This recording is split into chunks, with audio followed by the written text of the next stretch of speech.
Gold, trusted gold buyers. మీరు తాకట్టు పెట్టిన బంగారాన్ని విడిపించి ఈ రోజు ఉన్న మార్కెట్ ధరకు కొనబడను.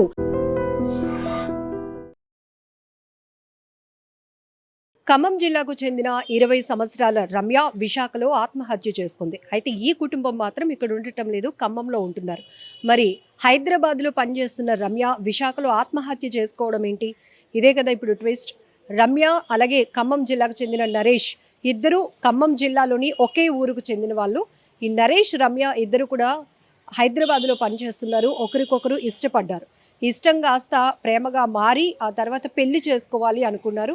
అయితే ఈ నెల 11వ తేదీన విశాఖకి ఇద్దరు వచ్చేసారు. హైదరాబాద్లో పనిచేస్తున్నప్పటికీ కూడా సో ఇంత దూరం వచ్చేసాము, ఇక్కడ ఉంటున్నాము. ఒక ఇంటిని కూడా రెంట్కి తీసుకున్నారు. కొబ్బరితోట ఏరియా, 1 టౌన్లోని కొబ్బరితోట ఏరియాలో వీరిద్దరు కూడా రెంట్కి హౌస్ తీసుకున్నారు. అయితే రమ్య ఒక ప్రపోజల్ పెట్టింది. ఇప్పటి వరకు ఇంత దూరం నడిచాము, ఇక పెళ్లి చేసుకోవాలి అని నరేష్ని కోరితే నరేష్ నిన్ను పెళ్లి చేసుకోలేను, నాకు ముందే పెళ్ళైపోయింది అని చెప్పేసి చెప్పా పెట్టకుండా ఎక్కడికో పారిపోయాడు.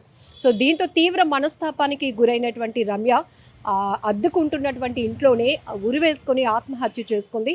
ఈ ఘటనకు సంబంధించి ఇంటి ఓనర్ ఇచ్చినటువంటి సమాచారంతో 2 టౌన్ పోలీసులు సంఘటనా స్థలానికి చేరుకొని అక్కడ ఆమె ఆత్మహత్యకు కారణాలు ఏంటి అనేది కూడా దర్యాప్తులో కారణం నరేష్ అనే వ్యక్తి ప్రేమించి పెళ్లి చేసుకుంటానని నమ్మించి ఆ తర్వాత హైదరాబాద్ నుంచి విశాఖ వరకు వీళ్ళిద్దరూ రావటం, పెళ్లి చేసుకోలేను అని నిరాకరించి అతడు పారిపోవటం ప్రధాన కారణంగా తెలియటంతో అతన్ని అదుపులోనికి తీసుకుని రిమాండ్కు తరలించారు 2 టౌన్ పోలీసులు.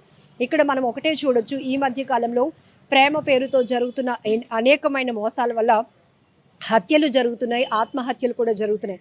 ముఖ్యంగా యువత చాలా జాగ్రత్తగా ఉండాల్సిన పని ఉంది. ఎందుకంటే ఇంత ఎఫర్ట్ పెట్టి మీరు ఇంత ఉద్యోగాలు చేస్తున్నారు, మంచి మంచి జాబ్స్ చేస్తున్నారు, అలాగే ఉన్నతంగా చదువుకుంటున్నారు. కానీ మీ లైఫ్లోనికి వస్తున్నటువంటి వ్యక్తులు ఎలాంటి పరిస్థితిలో ఉన్నారు, అసలు మీరు తెలియలేని వాళ్ళతో ఏర్పడుతున్నటువంటి పరిచయం ఎంతవరకు తావిస్తోంది అనే దానిపై ఫోకస్ పెట్టలేకపోతున్నారు. చాలా వరకు ఎక్కువగా సూసైడ్లకి కారణం కూడా ప్రేమ పేరుతో నేను మోసపోయాను, ప్రేమించిన వ్యక్తి పెళ్లి చేసుకోవడానికి నిరాకరించాడు, ఇక నాకు లైఫ్ లేదు అని చెప్పేసి కేవలం కనీసం పేరెంట్స్ గురించి కూడా ఆలోచించకుండా క్షణికావేశంలో తీసుకుంటున్నటువంటి నిర్ణయాల వల్ల ఇప్పుడు ఆ తల్లిదండ్రులు తీవ్రంగా రోధిస్తున్నటువంటి పరిస్థితి. మీ అమ్మాయి ఇలా విశాఖలో సూసైడ్ చేసుకుందని చెప్పేసి పోలీసుల నుంచి వాళ్ళకి కాల్ వెళ్ళగానే గుండెలు బాదుకుంటూ ఖమ్మం నుంచి విశాఖకు రావడం జరిగింది. ఆ కూతుర్ని అలా విగత జీవిగా చూసినటువంటి ఆ తల్లిదండ్రుల రోదన వర్ణనాతీతమని చెప్పాలి. మరొక వైపు ఇక్కడ నరేష్ అనే వ్యక్తి ఆల్రెడీ పెళ్ళయి కూడా ఈ అమ్మాయితో సహజీవనం చేస్తుండటం, అంటే ఇదంతా ఎందుకు నడుస్తోంది, ఆ అమ్మాయి పెళ్లి చేసుకుంటాడు అనే ఒక కారణంతో.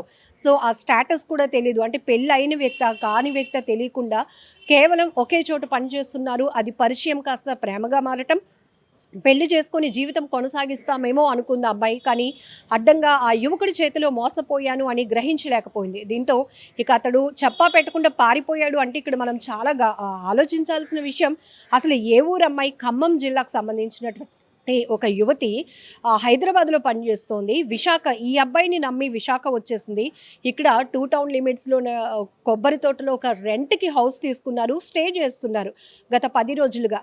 సో ప్రేమ పెళ్లి ప్రపోజల్ వచ్చేటప్పటికి పూర్తిగా అమ్మాయిని మోసం చేయాలనే ఆలోచన బయటపడటంతో తను ఇంకా మొత్తం హోప్స్ అన్ని కోల్పోవటం వల్ల ఇంకా తల్లిదండ్రులకు కూడా నేను చెప్పలేనేమో, నేను మోసపోయాను ఇతని చేతిలో, ఇక నేను చనిపోవాలి అని ఒక కఠినమైనటువంటి నిర్ణయం తీసుకుంది. సో చాలా జాగ్రత్తగా ఉండాల్సిన అవసరం ఉంది. ఈ మధ్యకాలంలో ప్రాంతం ఏదైనా కావచ్చు, ఆత్మహత్యలు కానీ హత్యలకు కానీ ప్రేమ విఫలం కావటం, ప్రేమ పేరుతో జరుగుతున్న మోసాలు ప్రధాన కారణం అవుతూ ఉండటం వల్ల సో విచక్షణ రహితంగా కాకుండా ఆలోచనాత్మకంగా మీరు ముందుకు వెళ్తే కనుక మీకు చాలా ఫ్యూచర్ ఉంటుంది. ఒకవేళ అతను మోసం చేసినా మీరు పేరెంట్స్కి కన్వే చేస్తుంటే సరిపోతుంది. కానీ ఇలా బలవన్మరణాలకు పాల్పడటం, ప్రాణాలు తీసుకోవాలనుకోవటం, మీరు లేని లోటు మీ తల్లిదండ్రులకు ఎవరు తీర్చలేనటువంటిది. సో ఈ ఘటనపై మీరేమంటారో కూడా కామెంట్ బాక్స్లో మెన్షన్ చేయండి. And for more videos, please subscribe to iDream. Please subscribe to iDream. Please subscribe iDream. And please subscribe to iDream. For more videos, subscribe to iDream. please like, share and subscribe to the channel. Congratulations, iDream. Subscribe to iDream. Subscribe to iDream. So subscribe to iDream Media. iDream ki iDream team andarki huge congratulations. Please subscribe iDream Media. Please subscribe to iDream. Subscribe iDream. Please subscribe to iDream. I dream అంటే నా కళల ఛానల్ను subscribe చేసుకున్న నోరు తిరుగుతలేదు. మీరైతే గంట గుర్తు కొట్టండి. For more such videos, please subscribe to iDream.